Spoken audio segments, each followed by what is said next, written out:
kažu da ovaj namještaj ne može imati svatko, samo onaj ko zna čiku koji se zove Ratko. A mislim da i ti znaš čiku koji se zove Ratko, a čika Ratko kaže da sjedimo na foteljama pravljenim 1960. U Parizu, da je isti dizajn i kako se zove, ovih lampi, mada su Slovenci ih proizvodili. Da, ovo je Hemiklot, Guccini, italijanski, koji je radio Mebla Slovenija. Da, Iko Parizi, činim se da se tako zove autor. A Iko Parizi je, da, ovih fotelja. Dizajner italijanski. Voliš ove stare stvari? Pa da, ja u suštini volim taj sredinu 20. vijeka, sav taj dizajn koji nastaje u tom periodu. Mislim, sve te ravne linije, to nasljeđe koje je poteklo u stvari od bečkog toneta pa preko Bauhausa, ne znam, Marcel Breuera. Pa onda, mislim, poslije drugog svjetskog rata sva ta generacija dizajnera imala potrebu da napravi i umjetnika svijet ljepšim nego što je bio, i onda su oni u stvari sve te nacije u kontekstu Europe su imale tako jednu jaku priču da u stvari život ljudima uljepšaju. Pa se onda, na primjer, pojavila ta čitava plejada dizajnera u Francuskoj, ne znam, Le Corbusier, Charlotte Perriand, Jean Prouvé, pa u Italiji, ne znam, Marco Zanusso, Gio Ponti, onda sve te kompanije koje su, ajde kažem, iznijele čitavu tu priču, ne znam, italijanske kazine, pa njemačke vitre ili Knola. A u stvari dizajneri su radili za njih ili su oni otkupljivali autorska prava od dizajnera, pa su dalje, ajde kažem, proizvodili taj namještaj koji jest u stvari bio jedna nova epoha, jedna nova utopija, želja u stvari da se život učini mnogo interesantnijim nego što je bio. Zar to nije divna misao, pazi? Koja? Ideja da učine svijet ljepšim. Pa jeste, pa mislim, znaš kako, to je jedan vrlo nezgodan period, mislim, 50. godine, u stvari, kraj tog drugog svjetskog rata, u stvari nije se samo manifestovao u dizajnu, prvenstveno to je u stvari taj modernizam koji ima svog odjeka gotovo na svim krajevima planete. Da. Modernizam je u stvari nešto što se osjetilo ovdje i kod nas, mislim, pa do Brazila, na primjer, kad, ne znam, 50. godina oni prave grad na ledini, Brazilija, Oskar Neymar, brazilski arhitekt. Pa jako mi je bliska ta isto generacija njihovih arhitekata, na primjer, jako cijenim rad, na primjer, Line Bobardi, jedne italijanske dizajnerke koja je prebjegla u stvari u Brazil i tamo se u stvari na neki način prepoznala u toj sredini i donijela sa sobom iskustva Italije i počela jednu vrlo lijepu priču o dizajnu, arhitekturi zajedno sa sadašnjom čitavom plejadom umjetnika. Tako da je taj modernizam ovamo u Francuskoj, ne znam, sa Le Corbusierom, sa iskustvima Bauhausa, stvorila se u stvari jedna nova epoha, jedno novo doba. I mi u stvari u Banja Luci u tom periodu imamo nekakva naselja koja su ekvivalent te epohe. Mislim, sva ova nova naselja, Borik, Starčevica, oni su stvar nastajali kao stvar refleksija tog modernizma. To su naselja koja su imala prvenstveno cilj da učine život ljepšim, da on bude u stvari, da on ne bude samo produkt monetarne svijesti ili monetarne politike, već u stvari da to budu naselja koja će imati neku vrstu druge supstance koja je u stvari supstanca života.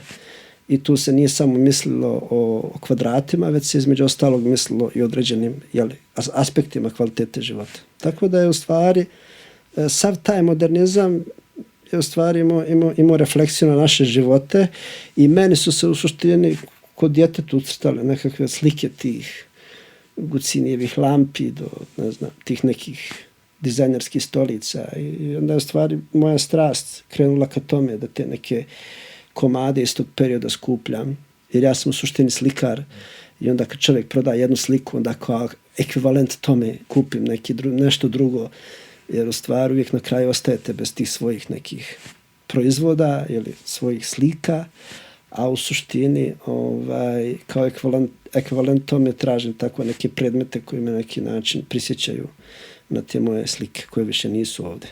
Znači lijepo za lijepo. Da.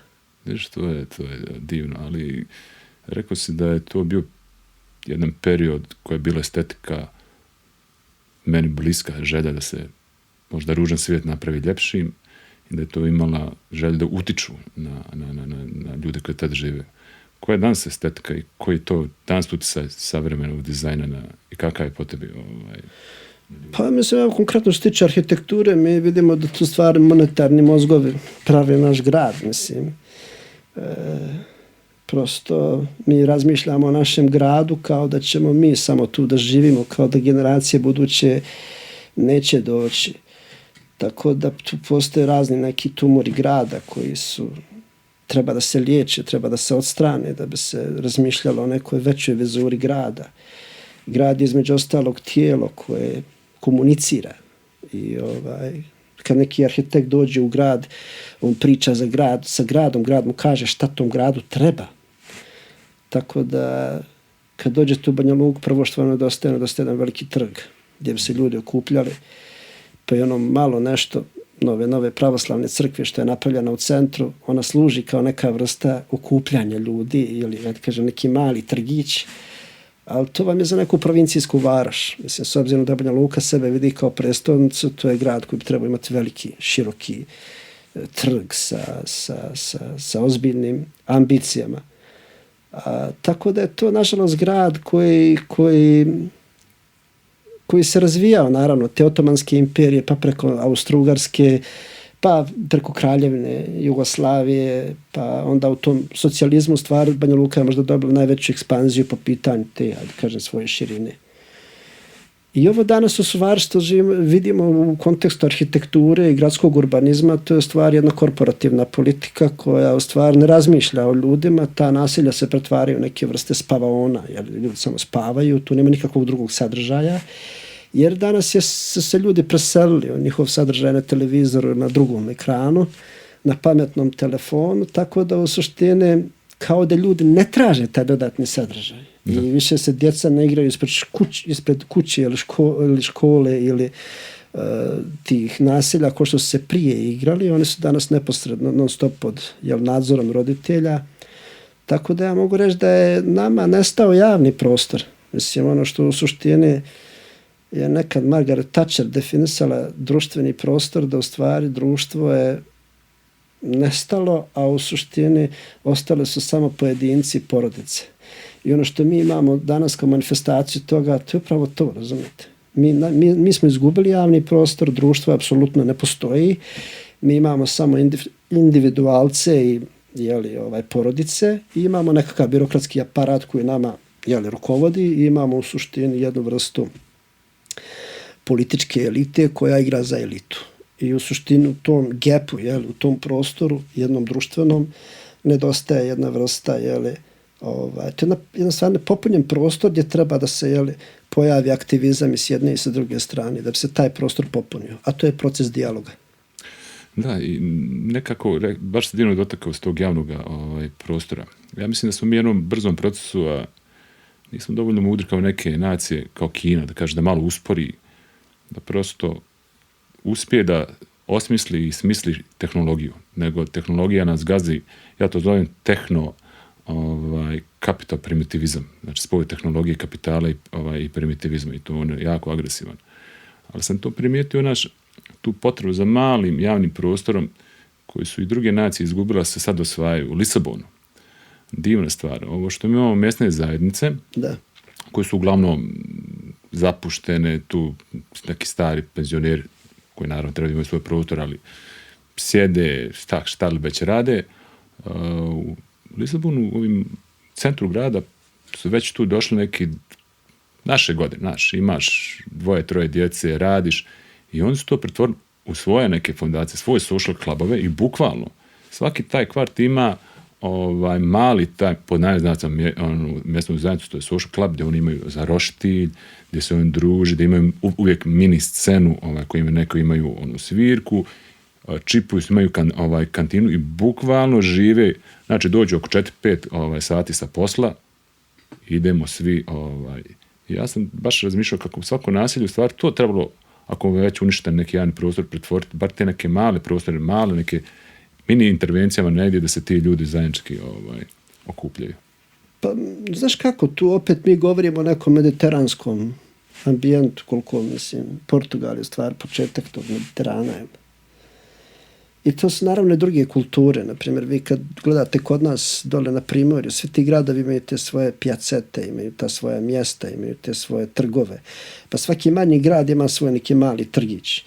A to je bila u stvari odlika tog mediteranskog načina života, razumijete. Ono što kad vi vidite sve jednu bosansku varoš, ona nema te trgove. Tu su uske ulice, to je u stvari jedan brdovit, nezgrapan teren i to je jedna druga, ajde kažem, metodologija ili način života. S obzirom da je Banja Luka u suštini jedan grad koji možda najviše pripada nekom mitteleuropskom, srednjoevropskom, tom, ajde kažem, svojoj poziciji i negdje je tu problematičan kao grad da je ni tamo ni ovamo. I u suštini on u jednom tom periodu, ajde kažem, Kraljevine Jugoslavije, grad ima tu svoju neku konfiguraciju, pa onda dođe u socijalizmu, nešto se doda drugo. Tako da je Banja Luka po meni jedan grad, Frankenstein, ona je u suštini i lično u suštini, to je grad s kojim sam ja non stop na vi. Mislim, to je grad u kome sam i studirao, pa sam odlazio iz tog grada, pa sam se ponovo vraćao, ali nikad ta prisnost nije se desila. To je grad s kojim non stop većina ljudi ovdje priča na vi. Da. Nekako kao da nedostaje, kao da je to stvar neka stara gospođa koja voli da se na taj način odaziva. I nedostaje ta spontanost jedna. Bez obzira što je to univerzitetski grad, ljudi dolaze sa strane, ona je i dalje dominantno jedan monolitan grad u kome uglavnom žive isti ljudi. Ili slični ljudi sa sličnim prohtjevima i zahtjevima za svoj neki život. I to je ono u suštini što nedostaje da bi grad bio grad, nedostaje u stvari to miješanje, nedostaju druga iskustva, druge kulture, druge nacije. I uglavnom svi ti naši prostori na Balkanu su vrlo monolitni gradovi. I Beograd je između ostalog dominantno, ajde kažem, 90% živi srpske populacije pravoslavne vjeroispovijesti. Mislim da bilo koji drugi grad, na primjer, u Europi su poprilično multikulturalni gradovi, multietični. Ali naravno i ovdje se počinju sve više sretati, ajde kažem, familije koje dolaze sa svih strana svijeta. Što zbog posla, što zbog nekih naših ljudi koji odlaze pa se tu dešavaju nekakve vrste brakova ili ljubavi koje stvaraju nove veze i tako i mi korak po korak, ajde kažem, postajemo. Možemo vidjeti taj mali svijet u Banja Luci koji je stvari, refleksija u stvari tog velikog svijeta. Kakav vam psihološki identitet neki možda, neka tvoja iskustva, naravno mi nikad nemamo cilj da napravimo neko naučno istraživanje, neki tvoj lični doživljaj, ti si došao u jednom trenutku, studirao si tu, kao što si rekao, zasnovao si portu, živiš, dolaziš, odlaziš i sasvim normalno da imaš nekako mogućnost da sagledaš i iz blizine i iz daljine neki mentalitet. Ja gdje sam god išao, sretao sam u suštini da svaki grad ili sredina ima to svoje rivalstvo. Ima neki drugi grad, pa tu postoje određena rivalstva. Ko je bolji, ko je pametniji, kakve su, kažem, čije specifičnosti. Naprimjer, kad sam bio u Kolumbiji, tu postoji rivalitet između Medeljina i Bogote. Mislim, prosto tu postoji jedna vrsta te napetosti. I naravno i ti karakteri ljudi su malo drugačiji, jel? Pa opet su drugačiji mentalitet ljudi između, Medeljina i Kartagene, jer Kartagena je već Karibi su u pitanju i dosta je, da kažem, utjecaj Afrike, pa čak i Orijenta. Tako da je to neki drugi miks, na primjer. I u suštini, ali svugdje se prepoznaje to nešto što je odlika jedne provincije i potreba te provincije da priča sa svijetom, da se na neki način internacionalizuje. Problem je po meni, mislim, nije to problem Banja Luke, mislim, Banja Luka ima svojih prednosti, ja mislim da je to jedan predivan grad u proljeće, da je to jedan predivan grad i tokom ljeta, u suštini kad nisu prevelike jake vrućine, i tokom jeseni isto vrlo šarmantan grad. Mislim, ovaj grad u suštini djeluje tako kao nekakva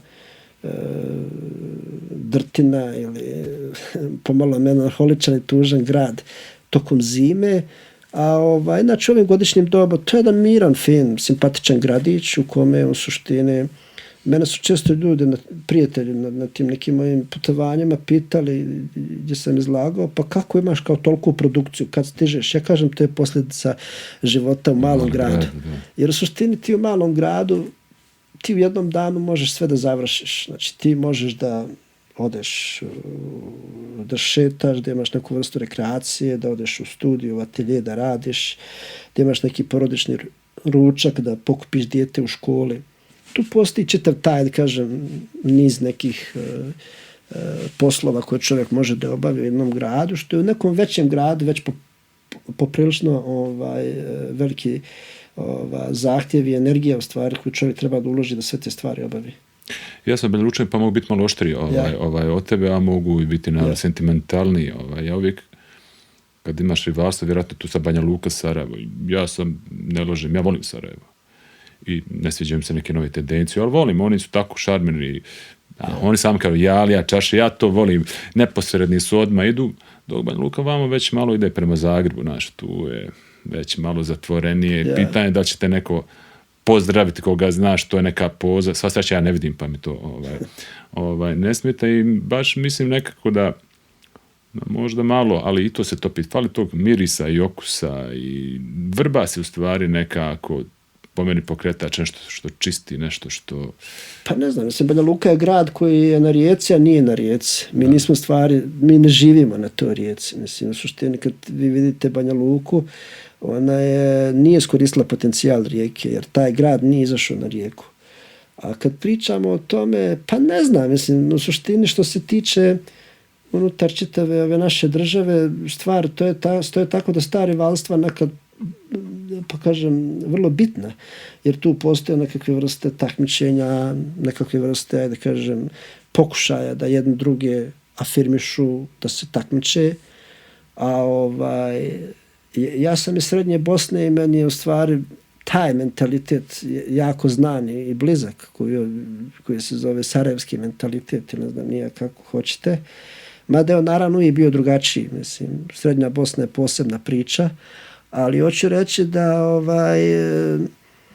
to je danas manje važno, jer u suštini nas danas pojedinačno najviše u stvari slike obrazuju ili slike određuju. S obzirom da smo toliko dnevno vezani za razne aparature oko nas, da li u pitanju pametni telefon ili televizor. I mi danas u stvari zaista htjeli ili ne htjeli postajemo dio globalne mreže. Tako da u suštini čovjek može naći nekoga sebe srodnijega, da kažem, možda ko živi u Danskoj ili nekoga ko živi u Libanu, nego nekoga tu komšiju. Jer prosto te društvene mreže su napravile jednu drugu u stvari priču gdje se u stvari taj socijalni kontekst pomjerio iz tog realnog prostora u totalno virtualni prostor koji je danas toliko prisutan da će u stvari sve više rasti, sve više biti prisutan. Mi faktički već živimo neki multitasking život. Mislim, sad smo na ekranu, sad smo u kuhinji, sada preko YouTube-a kuvamo. Sad, razumijete, do te mjere smo mi na neki način u toj mreži prisutni.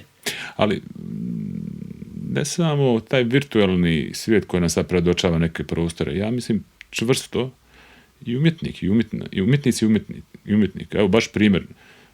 Ja kad sam išao prvi put u Sarajevo, ja sam mislio da je Miljacka, da to snaga Nijagara, ljepota Une. Ja sam se uistinu razočarao, jer Bože, toliko pjesama o Miljackoj sam ja imao tu i to je snaga umjetnosti. Ja mislim da samo mi nismo imali dovoljno umjetnika koji bi opjevali ljepotu ono što jeste i ispravka krivog navoda. Neki ne žive na Vrbasu, a neki žive. Šalim se, ja obožavam Vrbas, meni se klinci kupuju non stop na Vrbasu i mislim da je jedino ozbiljno civilizacijski što treba bude prioritet svih prioriteta, konačno da u kanalizaciju izmislimo i bukvalno što ti kaže izađemo na rijeku, ali rekao sam u jednom trenutku da nekako ljudi čine taj grad, novi ljudi, neke nove inicijative i ja tebe pamtim i poznajem te tamo prva dekada 2000 pojavio se jedan dečko slikar i čovjek koji zna šta hoće, koji je umjetnik veoma na zemlji, veoma vrijedan i koji ima inicijativu. I ja, pošto sam ja tad bio NGO mafijaš, divna vremena, vidim čovjeka koji žele da napravi nešto i pravi nešto se zove Protok i jednu organizaciju okuplja ljude i nešto pravi meni divno što se zvalo Spa Port. Šta bi to u tvom životu, ima li žala, ima li naučenih lekcija? Pa ja, nažalost, nemam nostalgiju nemam stvar talent da sam nostalgičan, da se vraćam u neku prošlost. I shvatam to kao dio svog iskustva na nekom svom putu. Ja sam tada se vratio iz Beograda jer sam tamo studirao i prosto prije toga sam otišao iz Banja Luke u Beograd i kad sam došao u Beograd da studiram, to je zaista za mene bio kulturološki šok. Prvo, u suštini, meni je bilo fascinantno da sam mogao svaki dan da odem u kinoteku i da pratim svjetsku kinematografiju. Znači, velike režisere od Viscontija, Pazolinija, De Sique, Godara, Bergmana.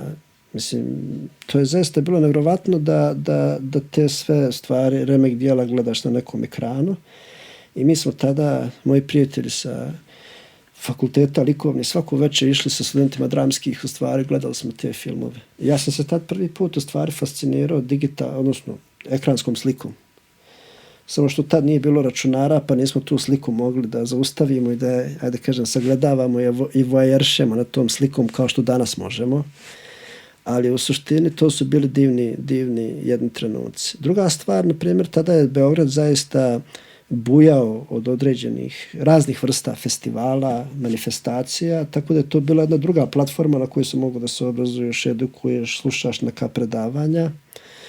I treća stvar, u suštini mi smo tada i pomalo putovali, pa sjećam se da smo išli, ne znam, u Budimpeštu da gledamo izložbu Luc Toemansa u Ludwig muzeju u Budimpešti.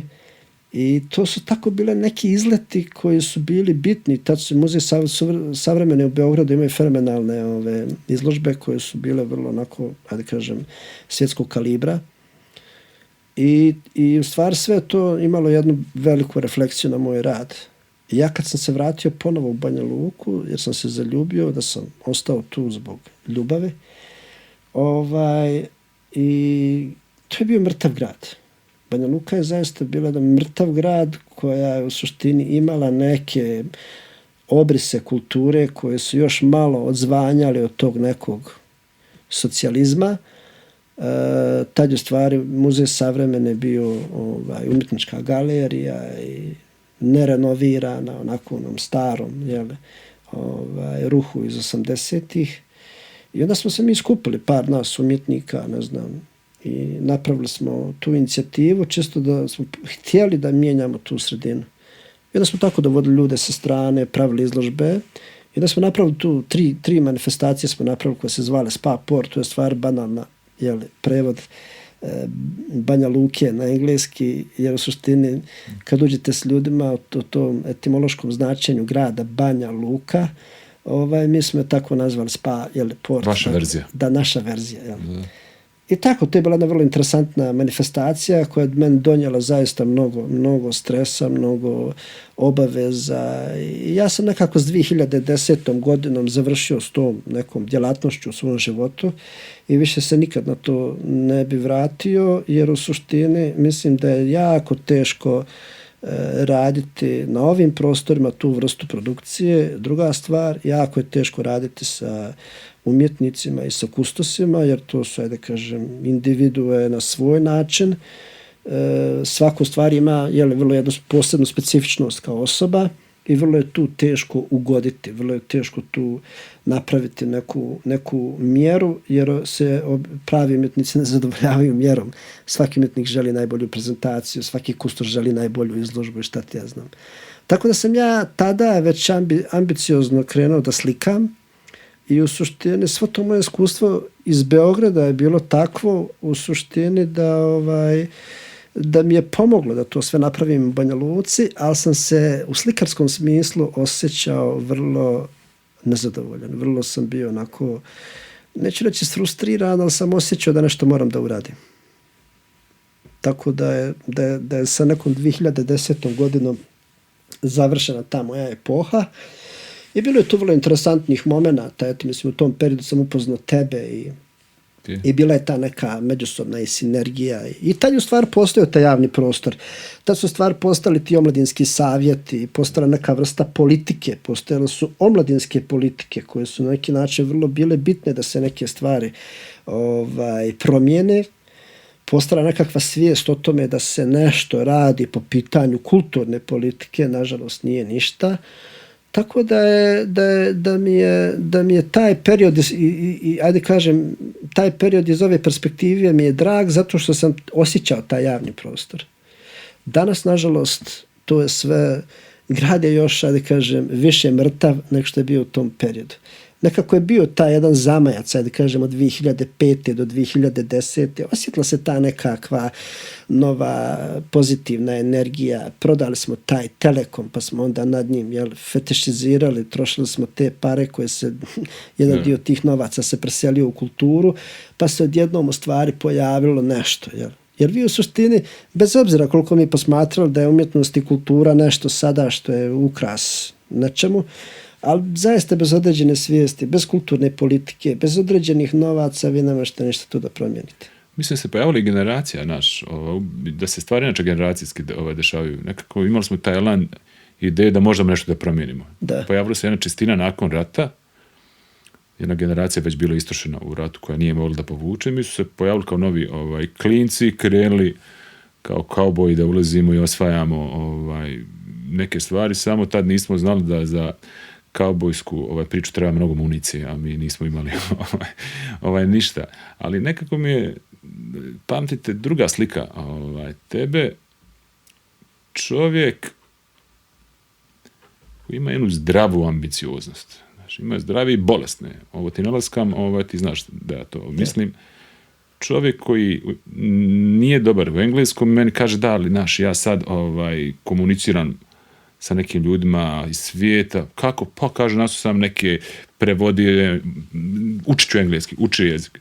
Čovjek koji meni kaže, da, ali ja kupim svoje stvari i idem najveće galerije ovoga svijeta da se u oči vidim sa najvećim umjetničkim dijelom, da vidim šta je to. Dok 90% ljudi koji ja znam, bar svoje branše, su sjedili kući i mislili da, eto, čovjek koji želi da istraži svijet, želi da vidi šta se dešava i nekom trenutku počinje da shvata, a ispravi me, da je Bosna možda njegova baza, ali da tržište njegovo nije Una, Sana i Drina omeđena, već neki širi kontekst.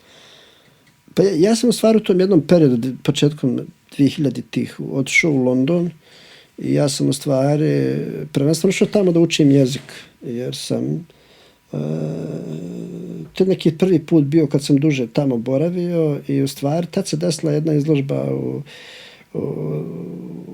Sači galeriji u Londonu, zvala se Trijumf slikarstva, a ja sam u suštini manijakalno bio vezan za slikarstvo. Znači, mene slikarstvo stalno opsjedalo, bez obzira što sam ulazio u druge sfere, ali je taj slikarski poriv bio toliko jak. Znači, još od nekog djetinjstva ja sam znao da ću s time da se bavim. Imao sam možda 8-9 godina kad sam odlučio da budem slikar.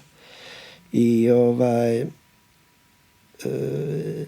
mene je u Banja Luci nervirala jedna stvar na akademiji.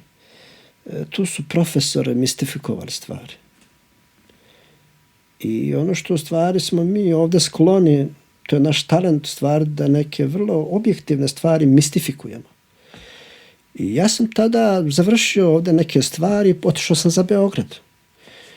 U Beogradu sam u stvari osjetio neku vrstu frustracije na toj sceni. Tu kao sve nešto podsjeća na veliki grad, nešto se dešava, ali u suštini realno ne postoji tržište, nije postojala ni jedna privatna ozbiljna galerija koja bi nešto radila gdje bi se umjetnik mogu da profiliše. Ja sam tad rekao, ok, nakon tog svih iskustava ja odoh u London da vidim kako je tamo. Jel?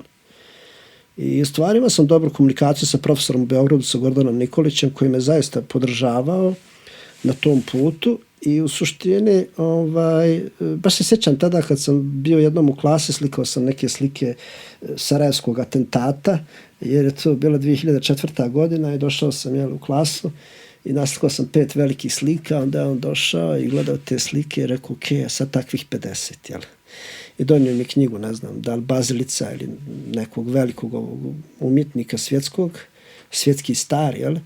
I rekao, vidiš, listao je tu knjigu, kaže, vidiš, koliko je tu rada, jel?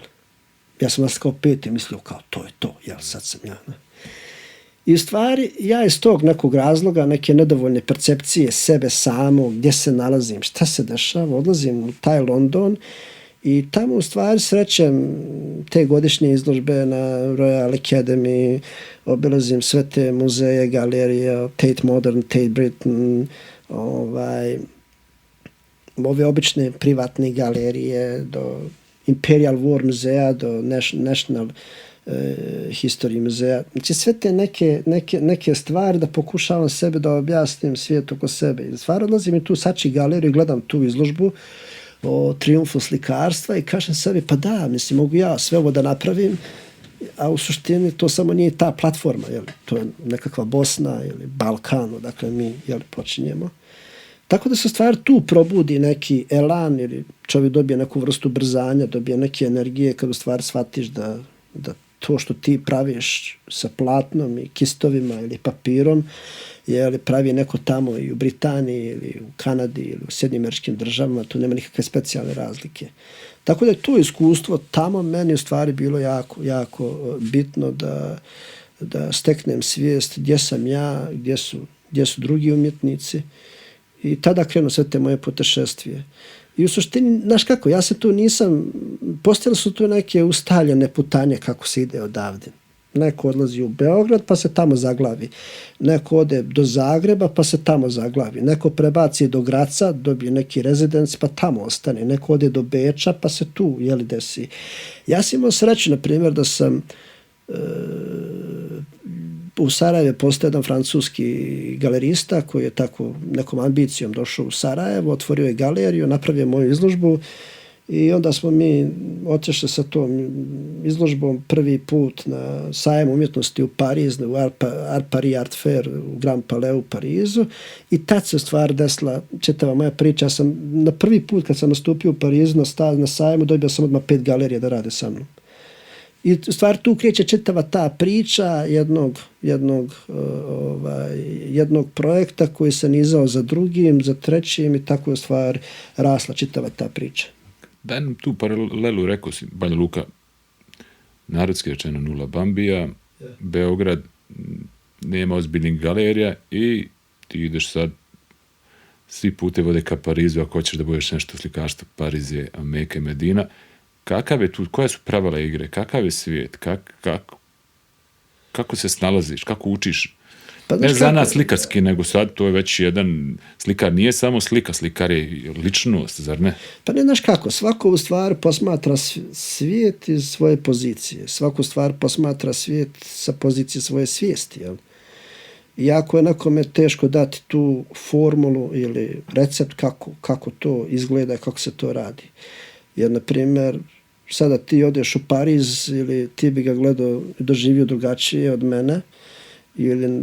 Tako da su to vrlo specifične individualne stvari. Ali naravno, mislim, postoje tu neke očigledne problematike. Danas Beograd nije ono što je bio tada. Mislim, Beograd je, kad sam ja studirao, bilo jedna vrlo potentna scena po pitanju jedne ostavštine koja je ostala iz socijalizma, tog novog vala koje je došlo poslije Đinđića, jer tu se zaista odjednom pojavila neka priča o kulturi. Ali prosto nije postojao način kako izaći iz tog šablona tamo negdje. Znači kako otići sad u neku drugu sredinu, kako participirati na tom tržištu, kako pronaći galeristu i šta ti ja znam. Što sam ja shvatio u suštini, ako budem išao preko Beograda, nema šanse, jel? I tako se stvari desila spontana ta veza, gdje sam ja preko svojih prijatelja uspio doći u Pariz i tu se stvari... Znaš kako, Pariz je jedna scena koja ima francuske kolonije, ima iskustva, razumeš, dugoročnog nekog, hajde kažem, multikulturalnog života. I u toj sredini kad dođete iz Bosne, vi niste nikakva specijalna egzotika. Ja sam se već tu u stvari formirao kao slikar i odredio sam neku svoju putanju i ja sam rekao, tad kad sam završio tu priču sa Protokom, sjećam se da sam imao stan, apartman i nisam imao novaca za atelje i rekao sam sebi, ja moram nešto da radim što je ekonomično jednostavno. Jel? Onda sam uzeo bijeli papir i crni pigment i tako sam u suštini počeo da pravim svoje slike. Znači, vrlo minimalistička jedna odluka. Znači, bijeli papir, crni pigment i tad sam stvar pravio taj projekat 365, svaki dan sam slikao jednu sliku koja je imala referencu na neki istorijski događaj i tako sam napravio jednu vrstu kalendara ili prezentacije ili performansa, cjelogodišnjeg u 365 dana, u 365 slika. Koji kupio Deutsche Telekom, i onda sam u suštini, kad sam završio tu seriju, odmah sam dobio ponudu da napravim veliku izložbu u Njemačkoj, u Kunsthalle Darmstadtu i svih tih 365 slika smo izložili i tako je stvar to počelo moje interesovanje za slike. I mislim, i ranije još počelo kroz nekakve teorijske prakse. Jer u suštini mi danas imamo drugačiji odnos prema slikama nego što su imali naši predaci. Jer mislim, ja danas sad imam, razumijete, informacija za 3 života. Znači, meni u suštini te sve informacije ne trebaju. Mi dnevno, razumijete, imate ljudi koji dnevno uploaduju na 100 slika na internet. Mislim, s tim treba da se radi, da se barata, da se neki način ophodimo prema tome. Tako da sam ja u stvari koristio te digitalne slike, te slike koje se nalaze u pozadini ovoga svijeta, koje su stvari mene provocirale. Bergman. A mislim, Bergman je u suštini... Mislim, da je on bio refleksija na ovo Beogradu, vidiš, sad kad malo razmišljamo na te kinoteke. Mislim, od onog što je... Znaš kako, Bergman je u suštini, meni je bio jedan od režisera koji je možda dodirnuo najtananije ljudske emocije ili neke psihološke drame unutar ljudi. S druge strane, taj njegov direktor fotografije Sven Nykvist, kako je on u stvari to sve u vizualnom smislu rješavao, to su bile neke slike koje su meni ostale urezane u mom sjećanju. I ta crno-bijela slika u tim njegovim ranim filmovima je u stvari... I tu postoji čitava jedna plejada u stvari režisera koji su mene provocirali. Naprimjer, tu je bio Bergman, pa je bio naravno tu i Tarkovski, pa je onda bio Béla Tarr, pa na primjer do danas, ne znam, do Lav Diaza. To je ta jedna plejada, geneza tih režisera koji su baratali sa crno-bijelom slikom i dosta su se s njom koristili i stvorilo se jednu vrstu poetike. Tako da sam ja dio osjeća se familijaran sa tom vrstom slike. Tako da je film u stvari za mene vrlo bio bitan u kreiranju estetike same moje slike. I nekako na mene baš ostaje utisaka, rijetko koje, ja nisam vizualni čovjek, vjerojatno slabo vidim, ali taj ipak, dobro se sjećam i tog atelja i dobro se sjećam te slike Bergmanove koje si ti radio, one scene u koje žena sebe želi da onemogući od polni odnos sa mužem, tako što izaziva menstruaciju i neviđenu snažnu, taj možda još 2 slike u životu da su mi nekako baš snažno su Pa ja sam tad bio u stvaru fazi, sam se istraživao samo slikarstvo i samo tu problematiku slikarstva i tehnike slikanja. I to je film koji se zove Kriciša putanja, nevjerovatno jedan snažan film koji pogotovo kada ga gledaš u kinoteci. Drugačiji je dojam kada gledaš na ekranu kući sam. Jer postoji ta teza da se film gleda u grupi ljudi, kao što je bioskop, a da se u suštini knjiga čita kad se sam. Tako da je ta snaga kolektiva koji gleda film, to se osjeća u vazduhu. I naravno, poslije diskusije o filmu. Tako da je to bio film Kriciša putanja koji na mene ostavio vrlo snažan utisak. Ja sam imao potrebu da naslikam tih par scena i te slike su i dan danas u mojoj kolekciji i vezujem u stvari jedna vrsta te lične memorije i sjećanja na taj neki period i to slike koje pripadaju meni nekakvim mojim ličnim emocijama. Sad se radujem, već sam mislio da si je prodao i baš se nekako istinski radujem. Pariz ti je nekako mjesto gdje ako hoćeš da budeš nešto je salon, ali ako hoćeš da budeš nešto, postoji još jedna događaj venecijansku bijenale? Pa mislim, danas u suštini u svijetu, ja ne znam koliko ima, preko 180 bijenala, nešto su računali, ne znam, neke 100 cifre bile.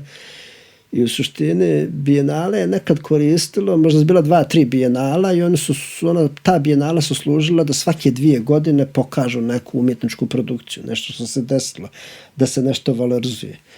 A vi danas, ja sam, na primjer, pored te Venecije učestvovao, na primjer, na vrlo nekim egzotičnim bijenalima, na primjer u Kampali, u Ugandi. I tamo sam u suštini držao, radio sam radionice sa njihovim lokalnim umjetnicima na sceni. Ne znam, na primjer, Koči bijenale u Indiji, na jugu Indije, u Kerali. Tako da su ta neka bijenala, mi mogu reći, donijela više iskustva i više snažnije emocije sam osjetio nego sad u toj Veneciji. Venecija je interesantna, na primjer, kad izlažete u Veneciju u nekoj grupnoj izložbi ili, na primjer, kad idete na otvaranje bijenala. Kad imate bijenale, to je veliki stres. Jer u suštini vi treba sve da pripremite, Venecija je komplikovan grad, sve treba da se doveze, preveze.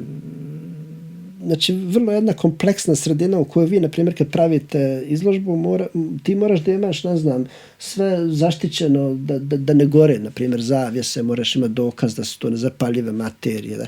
Tako da samo to bijenale, ja ga se sjećam kao nekakav vrlo ogroman stres, sa dosta birokratije, sa dosta pregovaranja, i samo to otvaranje, ti uvijek tamo moraš biti prisutan, davati neke intervjue, pričati sa publikom, pa došao ovaj kolekcionar, pa došli ovi novinari, pa...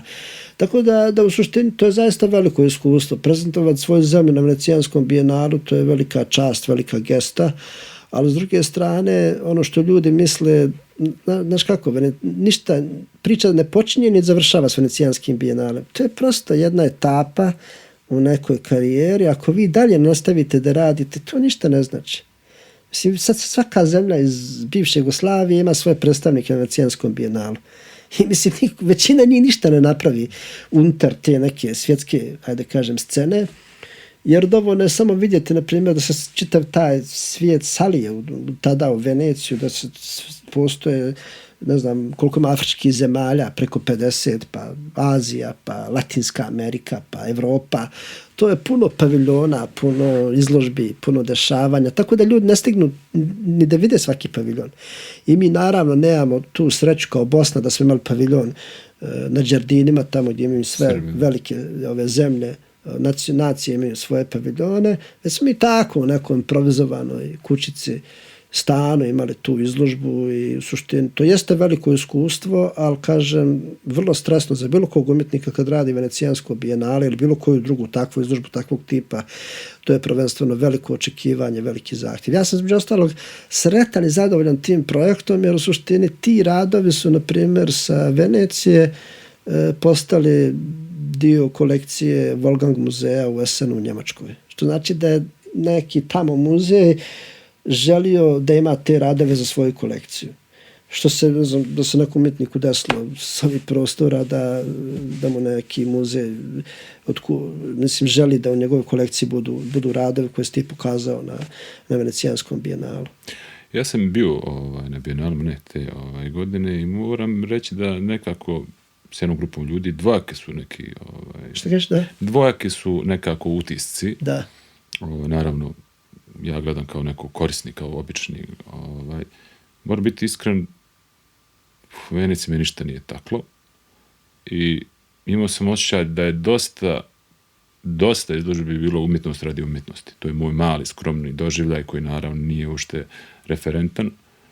Boburu meno dobra izložba mi odradila. Mislim, on mi najdrži od ovih svi. Moja supruga stvar voli sve muzeje.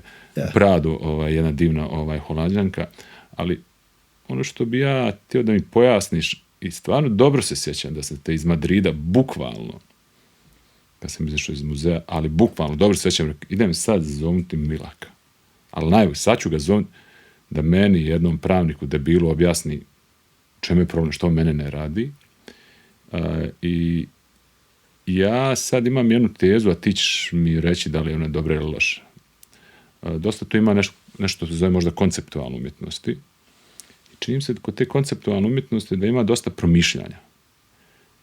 Da je ona logički obrađena i u tom promišljanju logike nekako da se gubi emocija. A ja vjerovatno, kako nedovoljno znam o konceptu, o ideje ili je nedovoljno objašnjena, nekako ta onda na kraju emocija ne dopre do mene. Kako običnom čovjek koji stane, je li to ušte za obične nasmrtnike?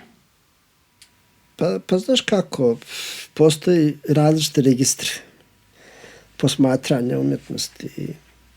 Mislim u suštini da je muzika jedino danas polje koje nije do te mjere izmrcvareno tom teorijom.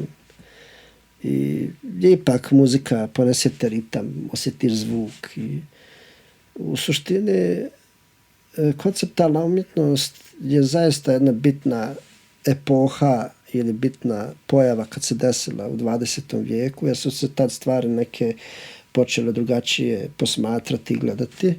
I zaista tu treba uzeti, istraživati to polje, znači baviti se određenim istraživanjem, pogledati neke stvari.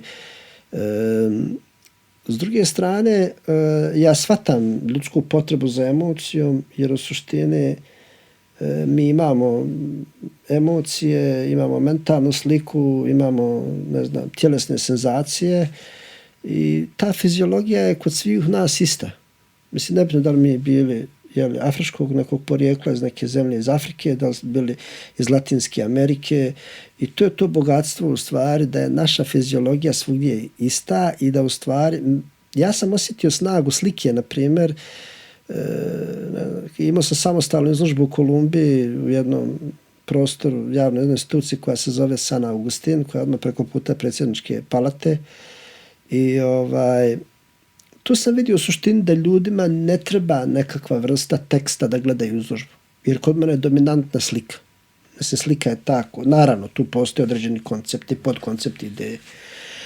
Ali ono što je zaista neophodno za savremenu umjetnost jeste jedna vrsta istraživanja. I ono što u suštini danas ljudi ili savremeni kritičari vole da sklone sa polja umjetnosti, žele da sklone bilo kakvu mistifikaciju, neku mitomansku priču. I on to više vole reći da je to su umjetnička razmišljanja, da su to u stvari umjetničke radove, neka vrsta umjetničkih promišljanja, nekakvih vrsta. I s te strane postoji možda zabuna.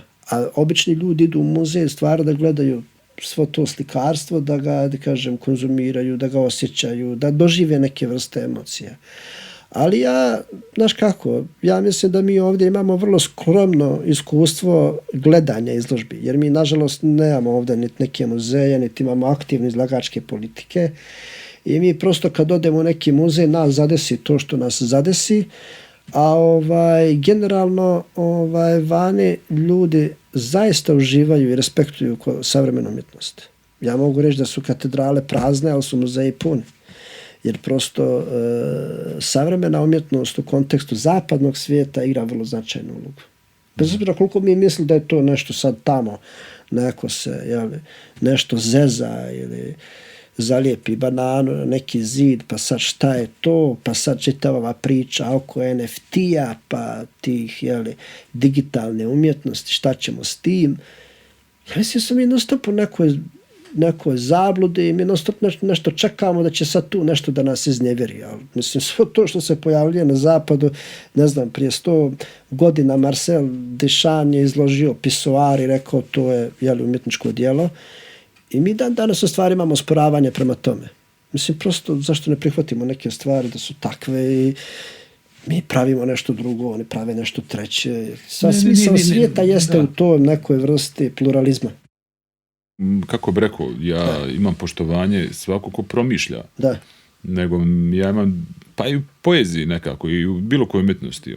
Mislim da, ja se za sebe govorim. Da. Znaš, ti si umjetnik u onom kontekstu ako si spram publike.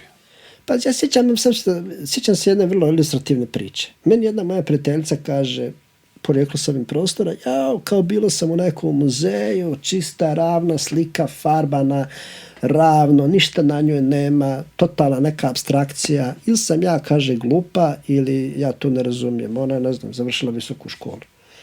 Ja kažem, ja mislim da ti to ipak ne razumiješ. Pa kaže, kako? Pa ja kažem, znaš kako, ti sad kad bi došla u Japan, da li bi ti razumjela japanski jezik? Ne bi. Trebala bi da ideš na neke kurseve, da naučiš neke riječi, da barataš tom terminologijom. Znači, nažalost ili na sreću, umjetnost je otišla u jednu svoju kompleksnu sferu. Da bi je čovjek razumio, trebaš uzeti neku aparaturu jezičku, trebaš proučiti neke stvari, trebaš shvatiti neki kontinuitet da bi čovjek uspio da prodre u neku suštinu slikarstva. I u suštini to su, što se u suštini cijeni u polju umjetnosti i u polju dizajna, cijene se originalnosti. Koliko je neki umjetnik originalan, koliko ima svoj vlastiti pečat, jezik, taj jezik nekoga da dodirne, ne dodirne, to je nešto u suštini što se cijeni. I to je nešto što ta, ajde kažem, kritika, muzeologija valorizuje ili ne valorizuje. Ja sam u suštini uvijek na ovim prostorima bio tužan i nesretan, melanholičan kad vidim te neke stare generacije umjetnika, opuse na stotine slika koje nigdje nisu završile. To su slike u nekim depoima, taj umjetnik je ostao nesvaćen. Ja mislim da je danas ako čovjek talentovan, dobar umjetnik, mnogo je teže ne uspjeti nego uspjeti. Ali je problem u suštini što je jako zaista malo talentovani. Jer ovo društvo je tako postavljeno da u suštini sve veći broj u stvari beskorisnih ljudi na ovoj planeti. Jer nove tehnologije, nove inteligencije, mislim vještačka inteligencija što će da uradi od ove planete u narednih 50 godina niko ne može da predvidi. Možda će mi biti ovdje naseljeni nekim novim entitetima koji će biti napravljeni od te vještačke inteligencije. Znači, mislim, u kom pravcu ide svijet, to niko ne može da predvidi. Znači, nam je lako bilo baratiti sa 20. vijekom, mi smo imali komunizam, pa smo imali neke takve tamo fašističke ideologije, imali smo neoliberalizam. I mi smo sve u stvari baratali sa te neke teorijama. Mislim, to su neke 3 političke ideologije koje su na neki način drmale 20. vijekom. Ovo što danas mi živimo, ovo je totalni pluralizam, razumiješ? Mislim, prosto ne znamo više sa koje strane, koji vjetrovi duvaju. To je sigurno. Pričat ću malo, ostaje tu nešto za kraj, baš to. Da. Ali, samo da te zadržim, tehnika versus poetika, znači šta ti procjenjuješ? Nekako opet se vraćam da tehnologija je toliko brzo napredovala da mi jednostavno nismo mogli da ispratimo mi kao ljudska bića, to je nešto nevjerojatno. Zadnjih 10-15 godina, čim imaš bolju tehniku, lakše podnaje znacem. Sad svi misle da mogu biti dizajneri, jer pošto imaju neki tools, imaju neki kompjuteri. I nekako, gdje se gubi ta poetika, ta uzvišenost, ta viša misla. Da li ti to ušte procjenjuješ kad ti staneš pred sliku? Jel gledaš tehniku ili kažeš ovaj dečko ili djevojka ona ima neku poetiku. Sad, šta je poetika? Mogu ja rado na tu temu pričam, ali da čujem tvoje mišljenje.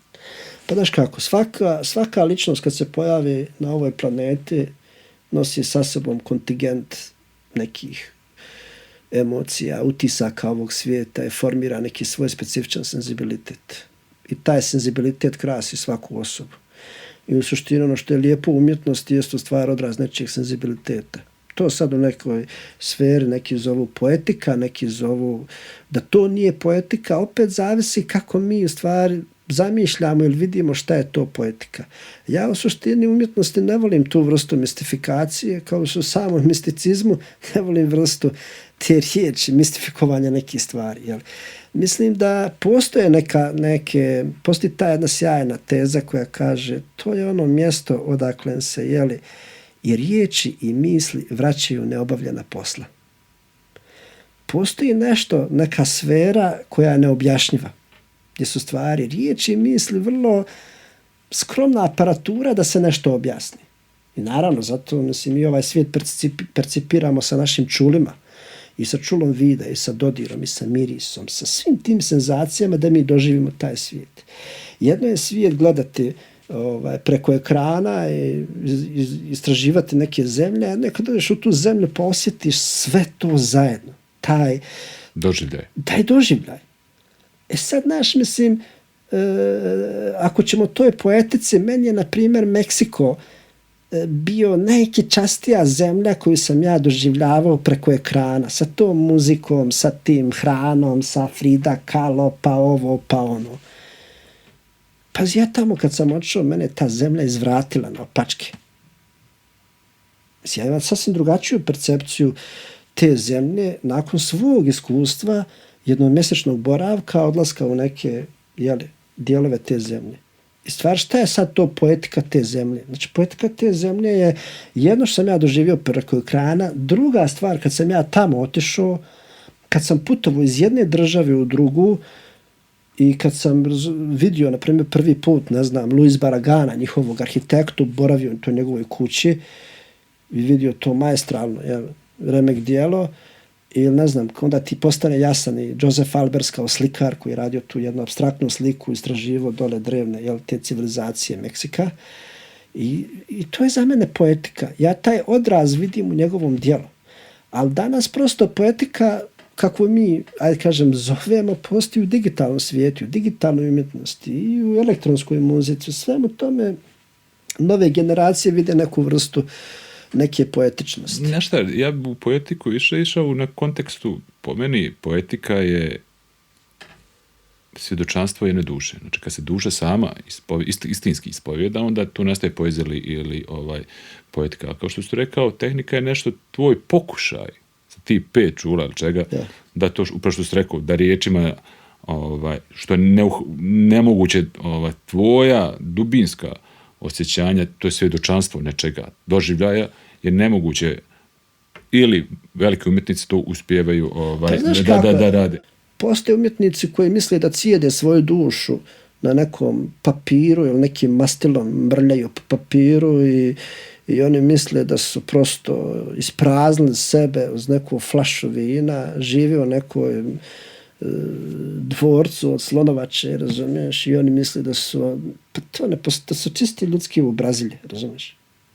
Znači tu ako mi mislimo, da smo mi u stvari svoju dušu izvratili, napisali smo neku pjesmu, a ta pjesma je totalni kičeraj u nekom objektivnom svijetu, naš lični doživljaj ne znači ništa. Jer u stvari, ako ne drugi ljudi, ali kažem milioni ljudi, ili neki auditori to osjeti, to mi zovemo poetikom, to je to. Pazi ono što je radio Vermeer u baroku. Djevojka pored prozora čita knjigu. To je jedan odraz neke svakodnevnice. To jeste kadrirana neka slika, on ima svoju ljepotu, ima neke knjiga, pa predivne su boje, kolorit, kompozicija. A to je jedan svakodnevni doživljaj. To je svakodnevni događaj. A šta je veličina onda njegova? Šta? Šta je veličina te slike? Pa veličina te slike je duh vremena, odraz te jedne epohe. A tačno ta priča generalno da je slikaru najteže da stane pred bijelo platno? Pa jeste. Pa mislim, znaš kako, ta bjelina je u suštini čovjek kad krene praviti sliku, ti nikad ne znaš da li će to biti, na šta će to izaći. I uvijek to jeste jedan veliki izazov da ta bjelina je u stvari. Ja se sjećam kad sam bio na studiju, tad kupiš neko bijelo platno ili neki bijeli papir i onda ga u suštini držiš kao neki fetiš, pogotovo ako je neki skuplji papir ili skuplje kvalitetnije platno. Onda to tako držiš sa strane, pogledaš. A onda sad u ovoj fazi, ne znam, mislim, ja često uništavam te papire i mislim, desit se kreneš nešto pa ne ide kako treba. I ja kažem ti ono što sam ja želio i što sam napravio od svog slikarstva, želio sam da uklonim bilo kakvu mistifikaciju i priču vezano za nekakve specijalne momente stvaranja, trenutke. Ta ima neki moj prirodni bioritam, ja obično ne idem nikad u atelje prije podne, idemo 2 sata pa nadalje, u tom periodu negdje slikam, volim noću da radim. Tako da taj moment stvaralaštva ne bi vezivao ni za kakav taj specijalni, neki spiritualni moment, da se sad nešto desi, da se poklope neke stvari. Jer, znaš kako, ja sam krug sastavio, ja prosto idem s tim na spavanje i ustajem s tim. Znači, prosto moj dan ujutru kreće s nekom rutinom i završava sa tom istom rutinom. A između toga su neke familijarne obaveze i moja putovanja. A interesantno mi to je sad, je li to sad čekaš inspiraciju kad shvatio ne? Da. Ili to više kao trening pa dovedeš neku svoju radnu sferu i onda kroz tebe neka energija već onda... Pa znaš kako, ja te 2010. ja nisam prestao da slikam. Mislim, ja sam do te neke faze sam bio vikend slikar, pa odeš malo vikendom pa nešto slikaš, pa radiš, pa razumiješ.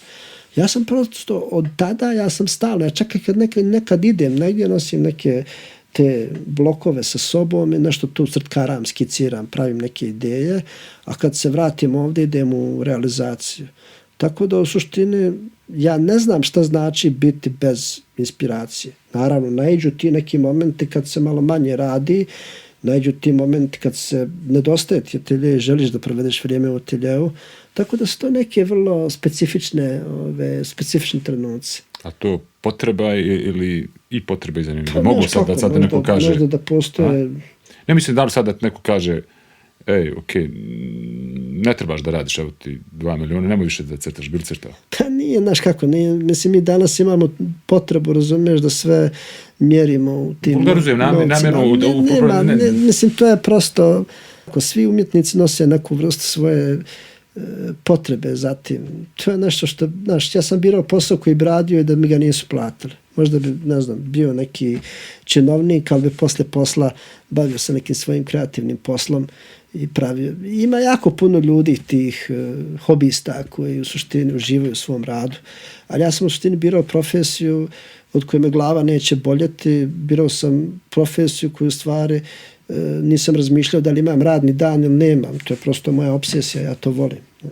Ali pak je ti i bijelo plato, znate se, dosta nekako sukopiti. Ja znam jednu, da sam ispričao, da u borbi tebe i platna je ipak posredovao džoger.